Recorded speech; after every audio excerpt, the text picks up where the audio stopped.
Okay, hello everyone, and here's your recorded class for this week.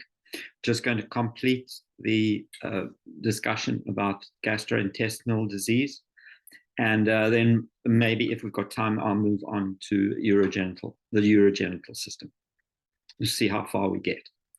Because I do want to discuss in some detail the role of Escherichia coli, E. coli, as a pathogenic organism. E. coli is a common commensal of our gut. It's a major part of our microflora, but those are non-pathogenic strains. E. coli has many different strains, and some of them have pathogenic qualities. And those with pathogenic qualities are sometimes very well tolerated by other mammals and not tolerated by humans. So there's a possibility of fecal oral contamination from, say, cattle or even poultry, then we can acquire disease. In addition, there are strains, pathogenic strains, which circulate amongst the human population as well, make their appearance every now and again. Well, E. coli is a normal gram-negative rod. Here it is. You've seen it in lab very frequently by now. And you'll know that this is part of the normal gut flora that we have. So there are a number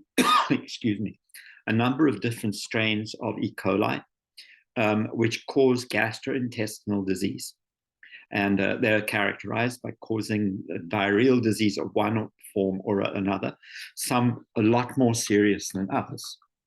And the first one that we're going to discuss is enteropathogenic E. coli, EPEC, EPEC. And this is a very common cause of diarrheal disease, and it's spread by the kinds of fecal oral routes that we're now familiar with. It can be spread through food contamination, but it can also be spread directly by handshake or whatever, and also by fomite, but to a much lesser extent than it is transported by contact or by food. It's a very, very common cause of diarrheal disease anywhere where the sewage systems are poor, and especially where people do not have access to water to wash their hands. In healthy adults, it is a self-limiting disease and does not usually require any treatment. It has a very strange characteristic, and that is, I'll show you here, it causes the intestinal mucosa to form these strange pedestals with the bacterium perched on top, like this. And that is reversible. In healthy adults, this is self-limiting, the disease passes off and the mucosa return to their normal structure. That's not a major problem in a healthy adult population, but in children, it is a major cause of infant mortality, especially in developing countries. It is extremely easily spread from child to child. Children don't wash their hands for a start. And in crowded settings such as a nursery, kindergarten, these kind of places, it can spread in epidemic fashion through the children. And it is dangerous. Any diarrheal disease in a child, in an infant especially, is dangerous, and even in a small child. Because their total volume is small, the diarrhea causes them to void body fluids, and they dehydrate very, very quickly and lose electrolytes as well. So it is EPC is extremely dangerous in children. So the next one is enterotoxigenic E. coli.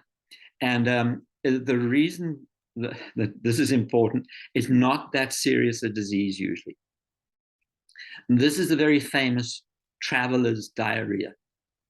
This is the kind of diarrhea that people complain about when they travel and they eat unfamiliar food, or else they buy food from unfamiliar sources.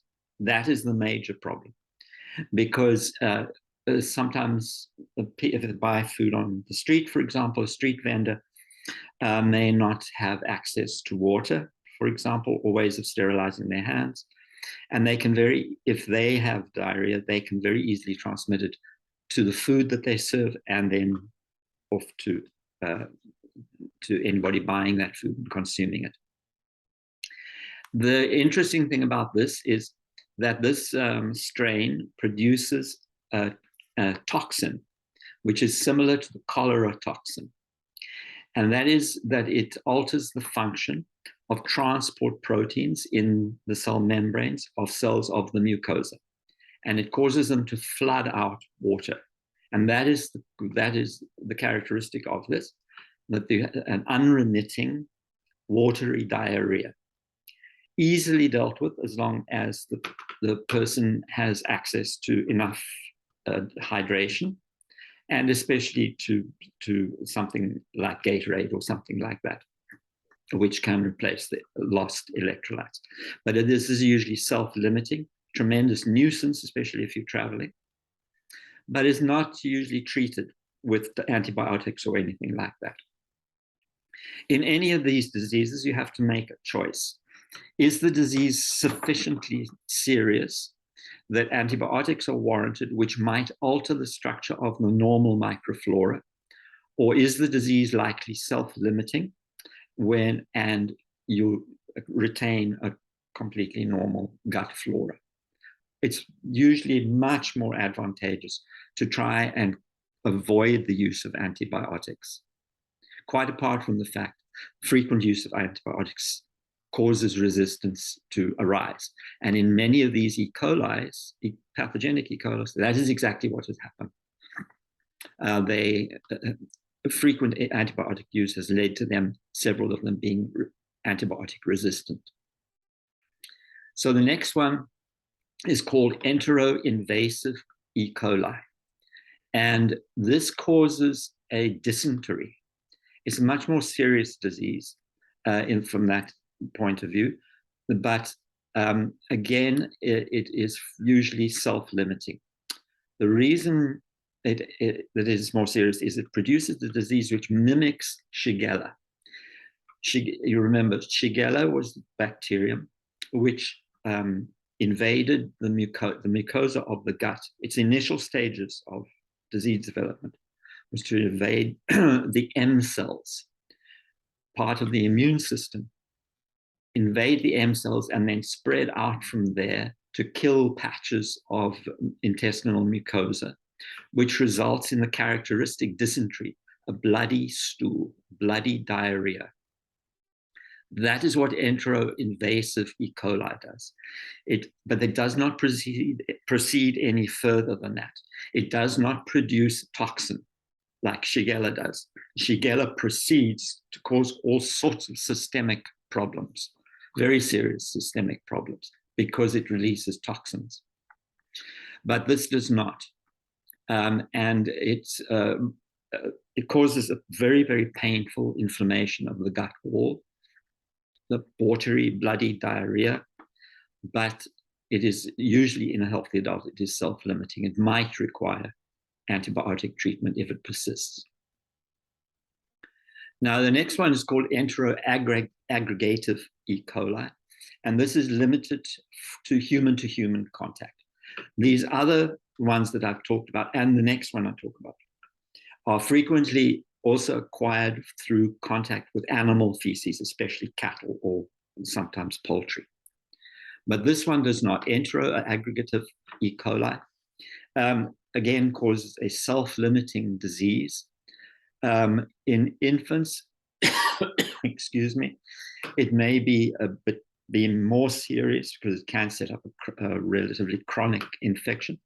But in normal, healthy immune system adults, it is self-limiting. And this one, when you examine the growth of the cells in the gut, you see they stack together like this. And that's called palisading. Palisade as in a fence with its fence posts. And this one does produce a toxin. It is not a very virulent toxin, but is It is an enterotoxin, that is, it is a toxin which is released which causes a watery diarrhea. But again, in the healthy adult, this is usually self-limiting. The last one that we're going to talk about, however, is extremely serious. It is extremely, extremely serious. And this is enterohemorrhagic E. coli, EHEC. And it is usually caused by a single strain, which is O157H7. And this is particularly serious because it behaves very like Shigella. It is still E. coli, but it behaves like Shigella. There is some evidence that it has acquired the genes through viruses which cross-infect Shigella and E. coli. It's not firm evidence, but there is some evidence that that is the truth. And in contrast to Shigella, however, this is an enterotoxin. It is a toxin which is accumulated in the E. coli cells and is released when the cells die. It's a very powerful toxin. And there's actually a set of toxins that is released. So this raises a very serious problem in treatment. Because you can't, if you have somebody who's infected with O157H7, you can't just blast them with antibiotics, because you'll lyse all the cells and they will release all of the toxins all at once. And then the body, although you may not have the cells anymore, it is the toxins that cause the real problem.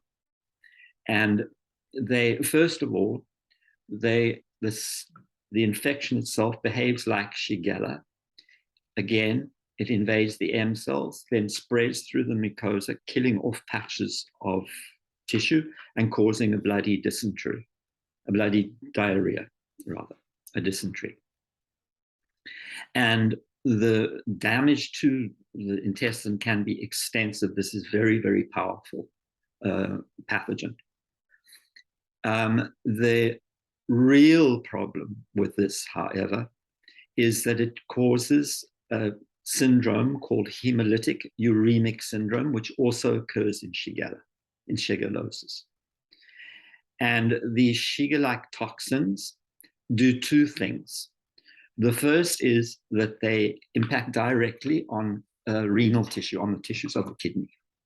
And they cause inflammation and malfunction of kidney and can actually cause kidney failure.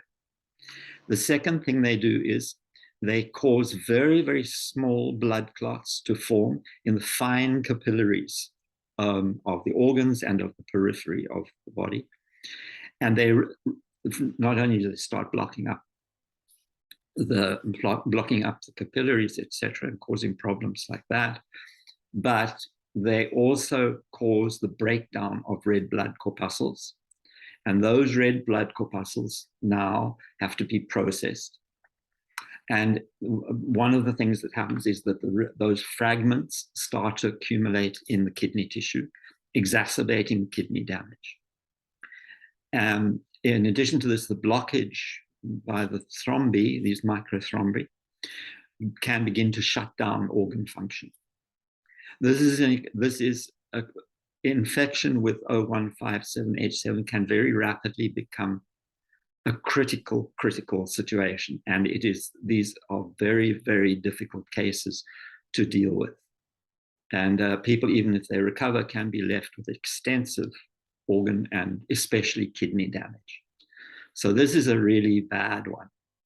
We do periodically, we will hear about outbreaks of O157H7. And they are almost always tied to slaughterhouse contamination of meats during the slaughtering and process. And when the cattle, for example, are gutted, and they have allowed feces to contaminate meat. And this is we will periodically, not very frequent, but periodically hear of recalls of meat due to this O157H7. But the cases do arise just individually as well, just through bad luck or chance. You do hear every now and again of an individual case where somebody has acquired it. But by far the largest route of contamination is through cattle, through slaughterhouse mismanagement. The others are all things which transmitted usually by poor hygiene, poor toilet facilities, etc. And you can't overemphasize the importance of having the ability to wash our hands. This takes away one of the major routes of contamination. And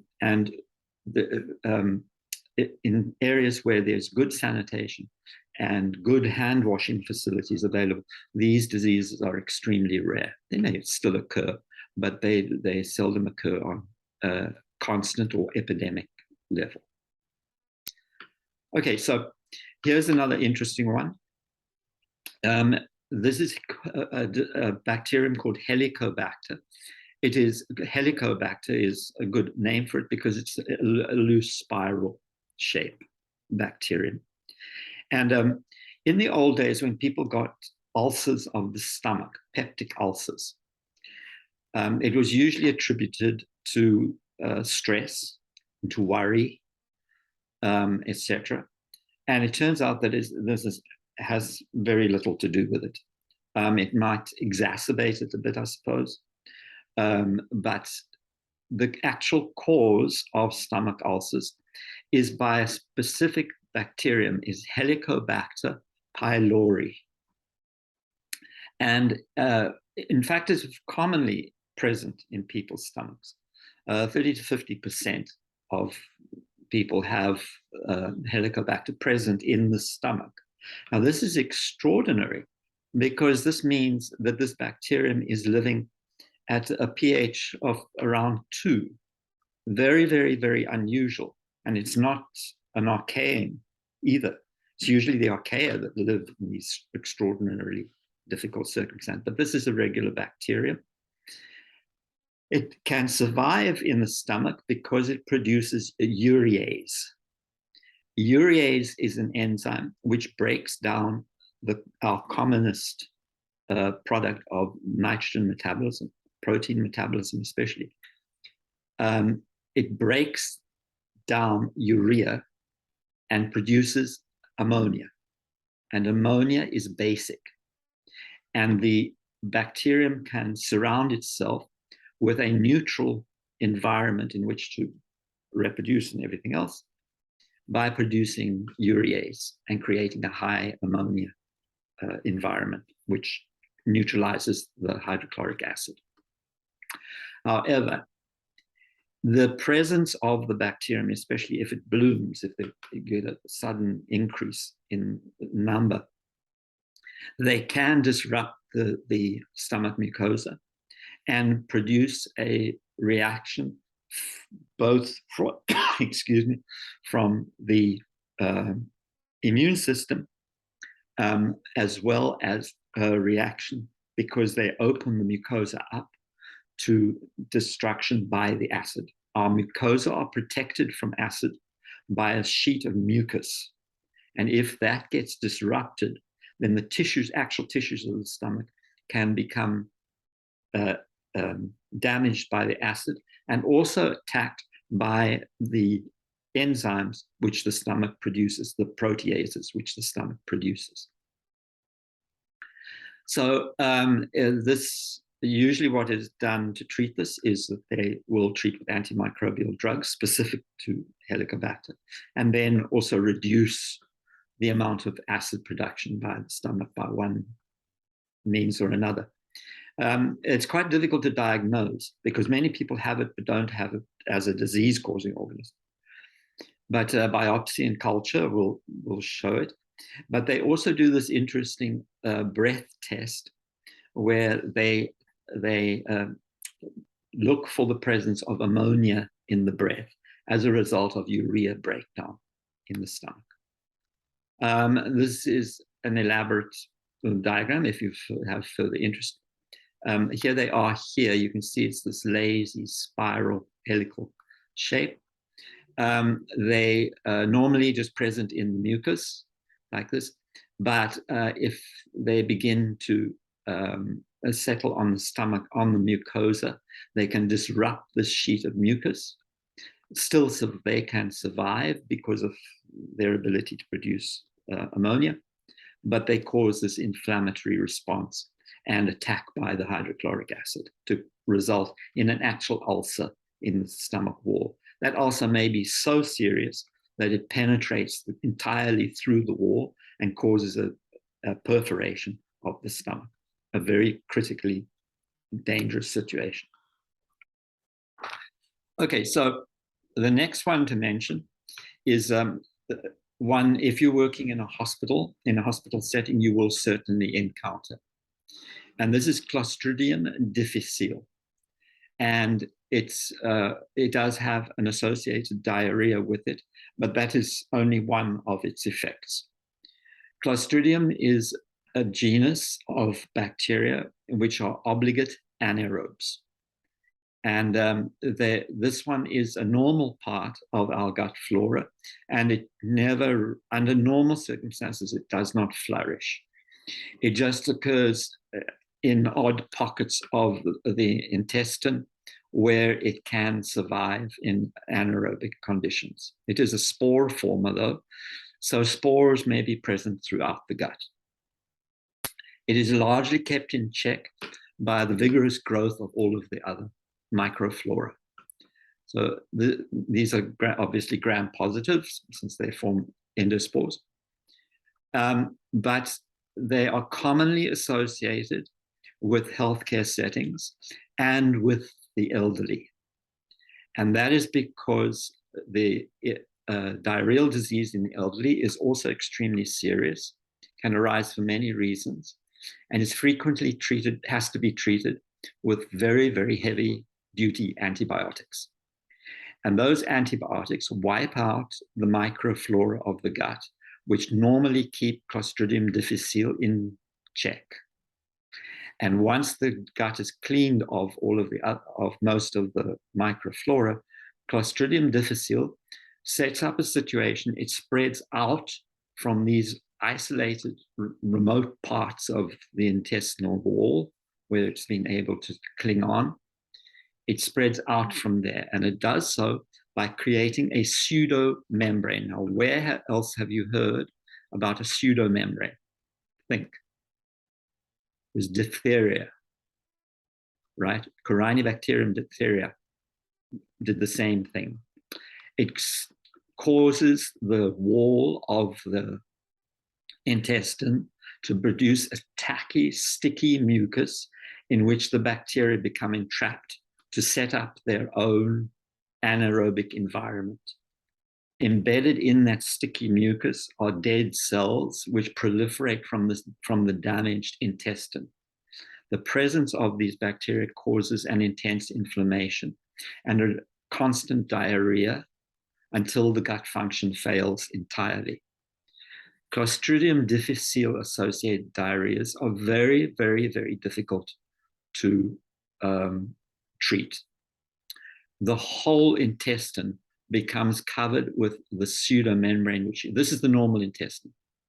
Here is a Clostridium difficile infected intestine. Here you can see that the wall of the intestine has become invested with this pseudomembrane, which completely blocks its functioning.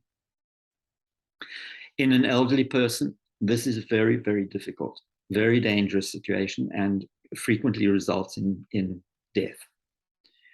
And it also sets up, if it doesn't result in death, it sets up a chronic problem of the gut, which eventually becomes so debilitating that it results in death. There is a simple solution, and that is lift off the use of antibiotics entirely and do a fecal transplant. Take feces from a normal person and implant them. They can just do it with what we call colonoscopy. and insert a small amount of feces in the gut.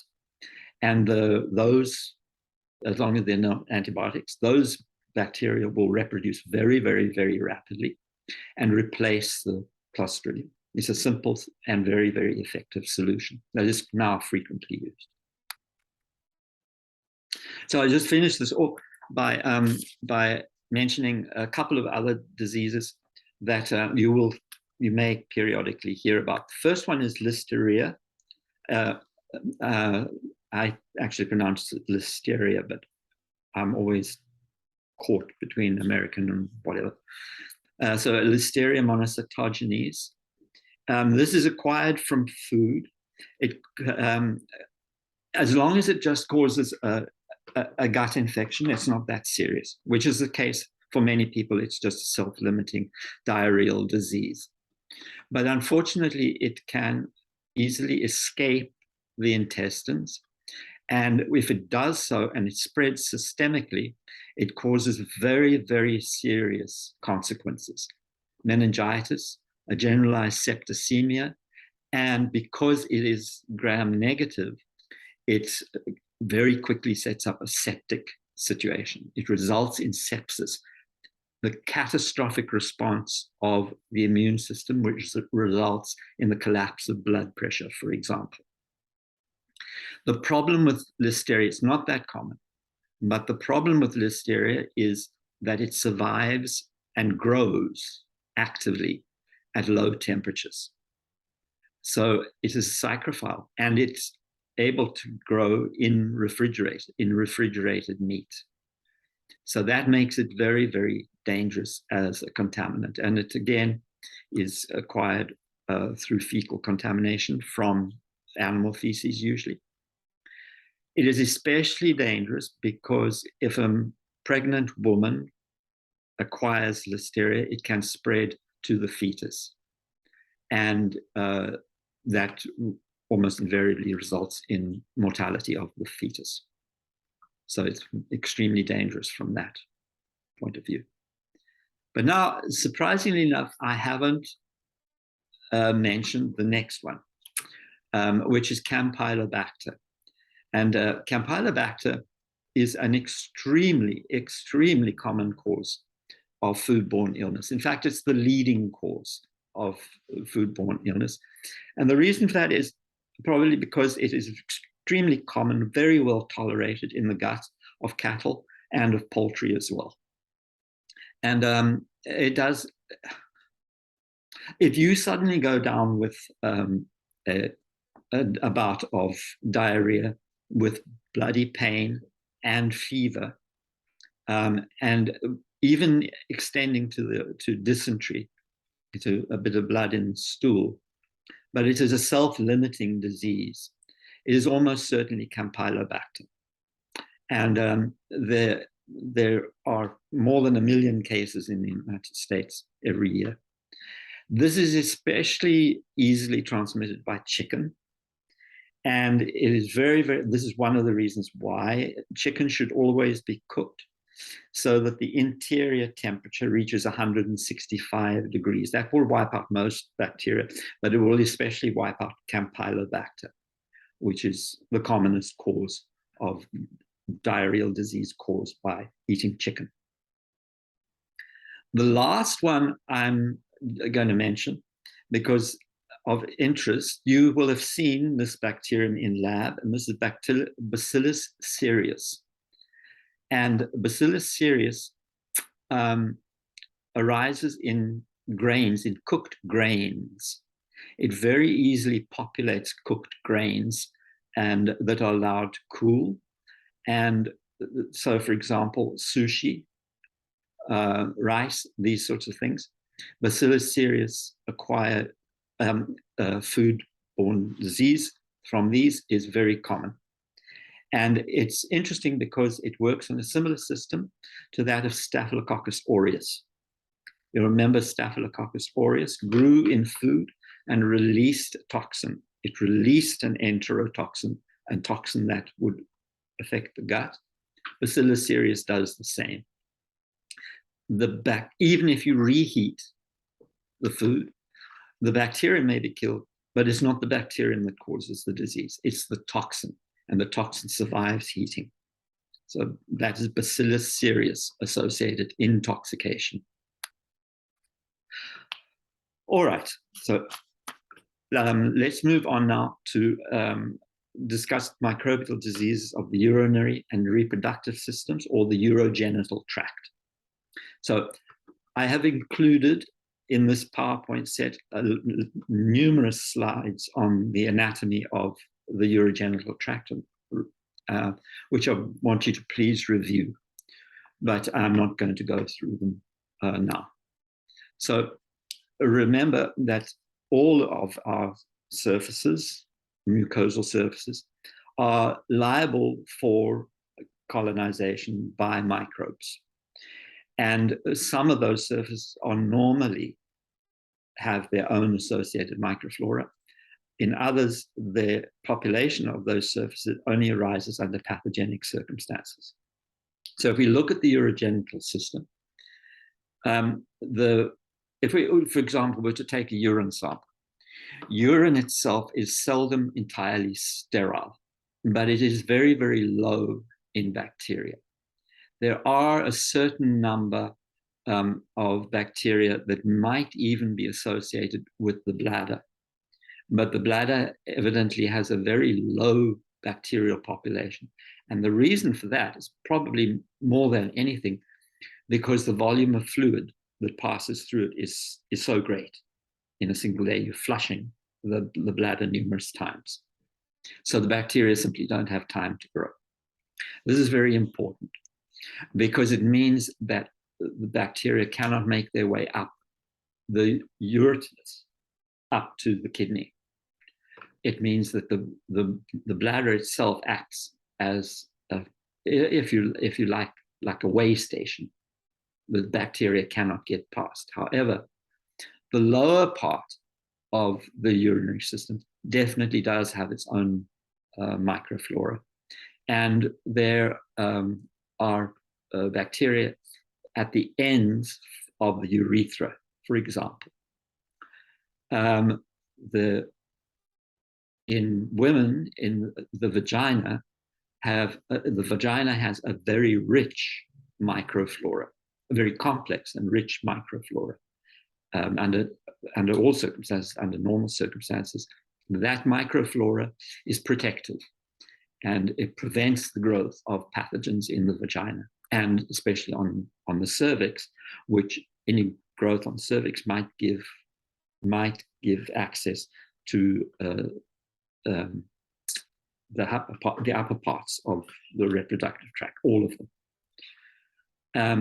And so when we look at the microflora of the vagina, we'll see that one of the important components is a group of bacteria called the lactobacilli. And these are bacteria which produce lactic acid, and they lower the pH of the vagina. They also produce peroxide, and that peroxide is in sufficient quantities that it actually limits the growth of pathogens in the vagina. As far as possible, the structure and the structure of the vagina, the cervix, and the population of bacteria in the vagina prevents infection, first of all, of the uterus, but very importantly, it protects the fallopian tubes from infection. And fallopian tubes of the infection of the fallopian tubes can have very serious consequences.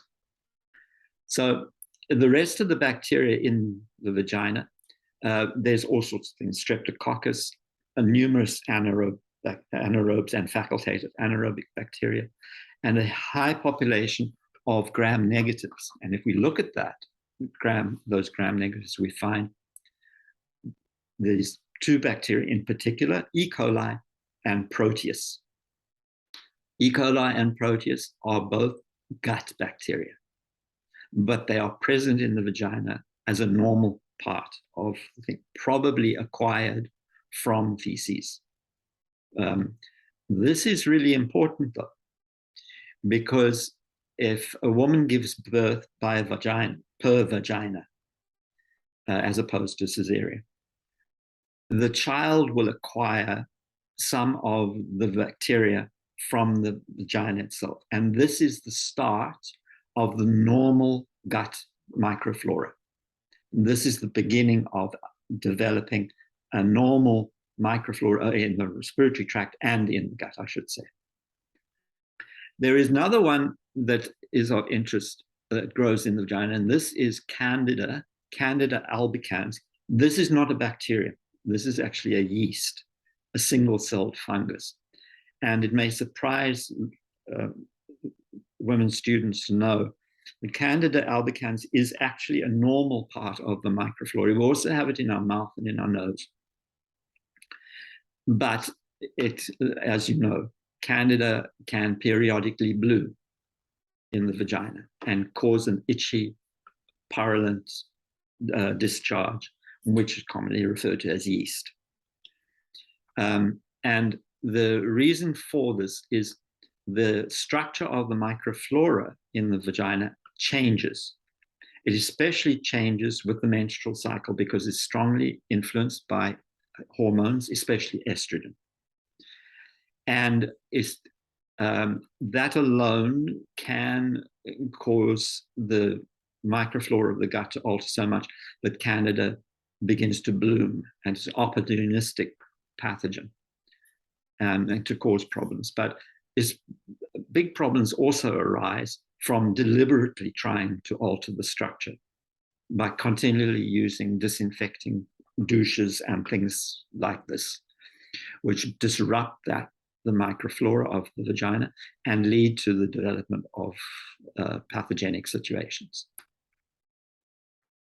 Okay, so if we look at the whole urogenital system, inflammation of the urethra is called urethritis, and it is easily noticed because it is extremely painful, causes extremely painful dysuria, that is pain on urination. And especially in men, this is extremely painful because the urethra is very long. And there's nothing that will send a man to the doctor quicker than painful urination. Cystitis is an inflammation of the bladder. And we'll hear about the etiology in a while. Ureteritis is infection of the ureters. And this is very serious because the ureters are extremely narrow. The lumen of the ureters is extremely, extremely narrow. And any inflammation of the ureters can cause them to block and for urine to back up into the kidneys, which is an intensely, excruciatingly painful situation. The infection and inflammation of the kidneys is called pyelonephritis. And it's that is of one or both kidneys. And the pyuria is the pain associated by this, associated with it, sorry. And this, again, any kidney pain can be absolutely debilitating. The infection of the urinary tract is extremely common. 8 million urinary tract infections annually. The vast majority in women, not in men. And the vast majority caused, again, by Proteus, usually Proteus mirabilis, or Escherichia coli. And both of those you will immediately recognize. These are enteric bacteria. And what we're watching here is usually the invasion of the urinary tract from fecal bacteria. The temptation is to say due to poor hygiene. This is not due to poor hygiene. It is just the human circumstance that we tend to have fecal bacteria in the whole pelvic area, and that sometimes those fecal bacteria end up colonizing first the urethra and then the bladder, and under very unfortunate circumstances, the ureters, and then the kidneys. But bladder infection is extremely common, and in fact seldom proceeds to ureteritis and then to pyelonephritis, but it can. So this symptom of urethritis is so striking that it immediately gives an investigator an idea that there is some pathogenic process going on. And they immediately reckons there are two major sources. The first is actually infection by Neisseria gonorrhea. And the urethritis that arises is usually the very first symptom, especially in men. And this is referred to as gonococcal urethritis, caused by Neisseria gonorrhea. But there are many, many other causes of urethritis, and these are the non-gonococcal urethritis, and very often abbreviated NGU, non-gonococcal urethritis, caused by a very, very wide range of different organisms, not all of them bacteria. The first is this one, chlamydia trachomatis. We are going to talk about chlamydia later on because it is a very common sexually transmitted disease. E. coli, again, from fecal transmission. Proteus, fecal transmission. And then a whole range of others, mycoplasma, ureaplasma, never mind about the names. Mycoplasma genitalium, look at its name and you'll realize it's actually a normal associate of the mucosa of the genitals. Staphylococcus aureus, which occurs really all over our bodies, streptococcus, and then also some urethritis caused by other organisms other than the prokaryotes, especially herpes simplex. This is often the first sign of a herpes infection of the genitals, is a urethritis. And lastly, one which is very common, which is caused by a protozoan called Trichomonas, which I'll mention at the very end. Again, Trichomonas is actually a normal part, for example, of the vaginal flora, but it occurs in very low numbers. Also the gut, very, very low numbers.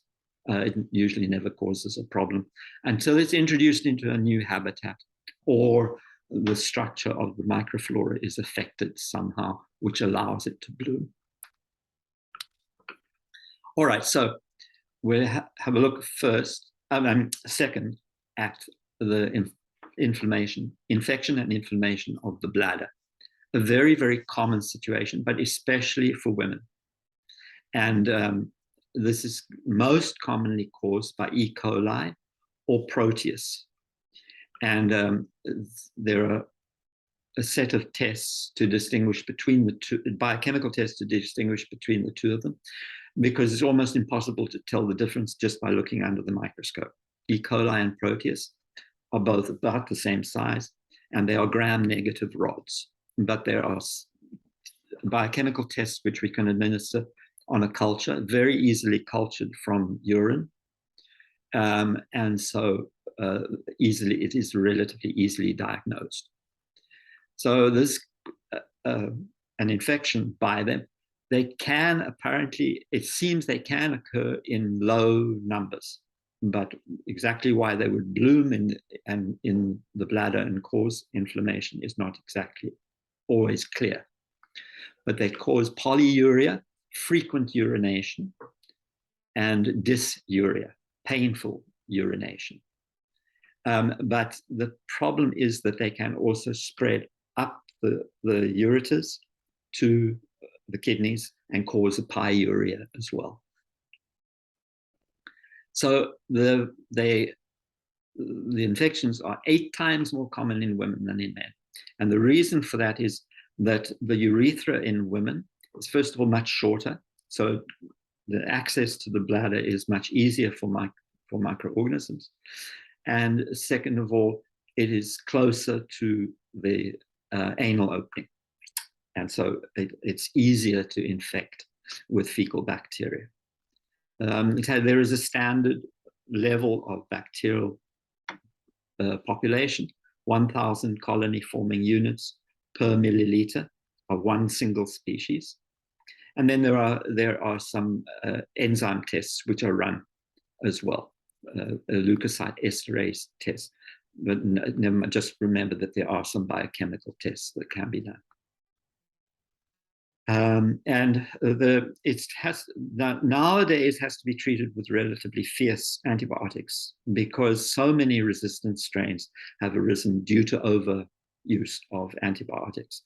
In actual fact, cystitis is often nowadays treated symptomatically, and in the hopes that the population of bacteria can be lowered enough that they no longer cause inflammation. So pyelonephritis is the spread of infection from the bladder to the kidneys themselves. And again, this is by far the majority are caused by E. coli and Proteus spreading from the bladder, spreading up the urethra, and then through the bladder, and then up the ureters to the kidneys.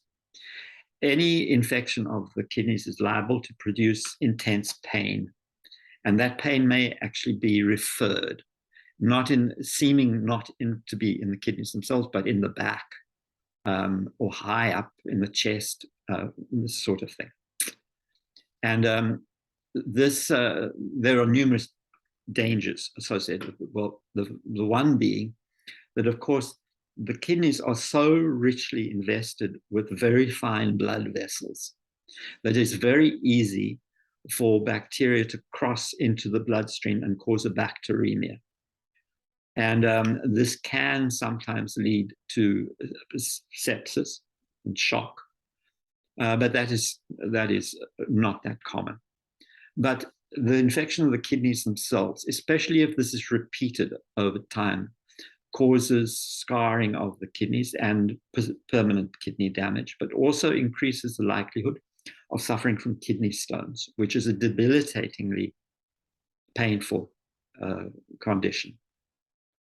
The diagnosis is that you have more than 100,000 colony-forming units per milliliter of urine. This is an indication that the infection in the bladder has become so severe that associated with the pain in the kidneys is almost certainly pyelonephritis. And is also treated with relatively strong antibiotics, in this case, cephalosporin.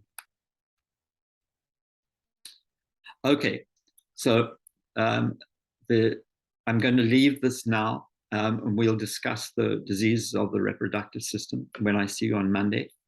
Please, in this class, please pay particular attention to my discussion of the E. coli's, because you are going to get a written question on these in one form or another, so make sure you go through those carefully. There is a new assignment up for you on Canvas as well, and there will be one last assignment next week. That will be before your final exam. And then I will see you on Monday, okay?